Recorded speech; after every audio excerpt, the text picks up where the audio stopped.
moving its programs, and I would very much like to see 24 hours broadcast to Iran. I would very much like to see better and more efficient broadcasting to Iran, so people do not need to use a satellite or sophisticated machinery to receive the programs. Why don't they have access to television? Voice of America broadcasts from their own normal television. And of course, the internet issue is a very important one. The next one, which I think is very important also, is the fact that the United States government has also the opportunity of trying to weaken instruments of power of the Islamic Republic of Iran. First and foremost, the Revolutionary Guards. We know that the Revolutionary Guards is such a huge economic actor in Iranian society, and I believe that Secretary Clinton's approach of targeting very intelligently and directly those assets, economic assets of the Revolutionary Guards is a very, very good way of trying to change the behavior of the Revolutionary Guards. I'm not sure if it is going to work, but if we do not try, we will never know. Thank you. There's a question here. You say your name and affiliation, please. Yeah, my name is Sharif Behrous. I'm an Iranian Kurdish representative in Washington. And my question is in regards to regime change and possibility of regime change, and why it's not so much, as you said, it's not a possibility right now to change the regime. You mentioned that the Iranian Revolutionary Guards or other security forces are able to mobilize forces from the peripheries of Iran to the centers, and that's been a major problem for the demonstrators in central Iran to combat these forces who are coming from the outside. So it's been a problem. But we know for a fact that regime change has been on the table and the policy for so long. And we know for a fact that there have been a lot of assistance provided to these things, and when it really hasn't had much effect. But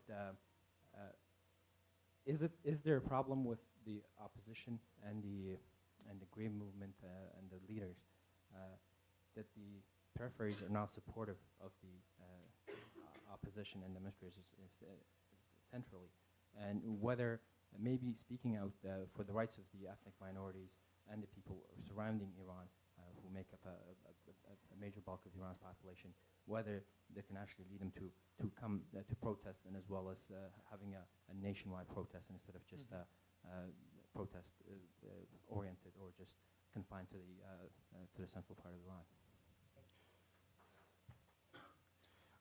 My quick observation on the issue of the ethnic minorities in Iran, as you point out, the non-Persians and the non-Shias happen to live in the peripheries, in the border regions. That is true. But if you look, and historically it's also true whenever Iran, or the central government in Iran has been weakened. We saw that during Second World War. We saw that also in 79. Whenever the central government is weakened, there's a tendency by militant groups who have secessionist agendas to try and see if they can tap into the chaos and break away or sort of score political points. I haven't seen anything that I can tie in directly to the upheaval in relating to the election. But another point I mentioned about the ethnic minorities and tying into the issue of popularity of Ahmadinejad is, it seems that statistics from Iran are showing that he's one of the, arguably the least popular of presidents, particularly among the minorities. Particularly, I mean, if you look where he scored least in terms of percentage was in the Sistan and Baluchistan, the ethnic Baluch, Sunni, impoverished province of southeast Iran. His life came under attack. There were 2 assassination attempts on him. His office was attacked. He certainly does have a shortage of capital with the ethnic minorities.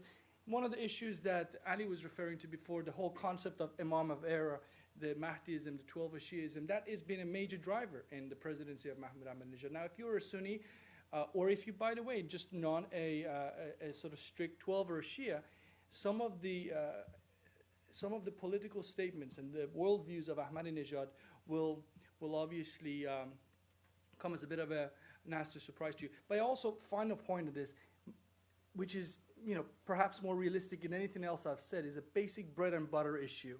Money doesn't get to the regions, to the border regions, the way it stays in Tehran and other big cities where Ahmadinejad does have some support. And this is all despite Ahmadinejad being the one president who's had more trips to the provinces than anybody else. I mean, he ignores the big cities. He goes to the provinces as much as he can, and he still has problems. But that tells you something about it. I have a slightly different, approach to your question, sir. And it is that whenever the territorial integrity of Iran is endangered, you see the factor of the entire public rallying around the flag. We are deeply, concerned by the idea of Iran, splitting into several countries.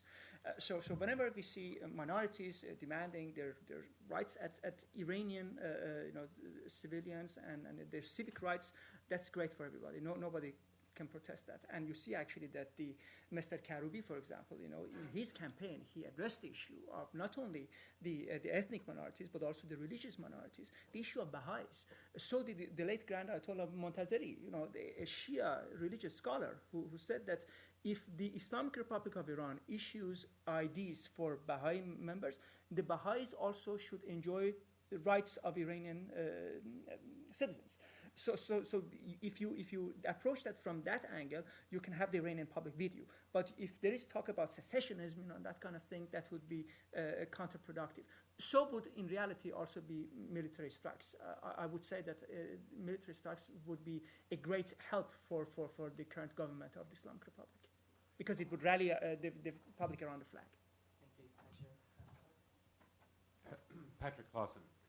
Ali, you gave us an excellent account of why the senior leadership of the Revolutionary Guard has a financial interest and ideological interest in the continuation of the revolution. But could you please address the question of the ordinary enlisted people in the Revolutionary Guard?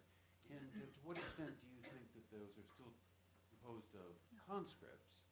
And it's interesting that, as far as I can tell, that the last time that the Islamic Republic relied upon ordinary Revolutionary Guard troops to put down an urban unrest was in Qazvin in 1994, when the unit in question refused to move.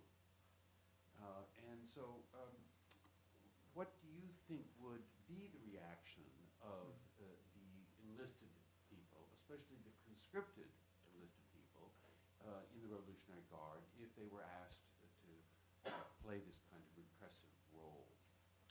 Right. We know something about recruitment techniques of the Revolutionary Guards, and we do know that the people becoming members of the Revolutionary Guards and enlisting as Revolutionary Guards members, among them we see an overrepresentation of highly ideologically motivated Basij members.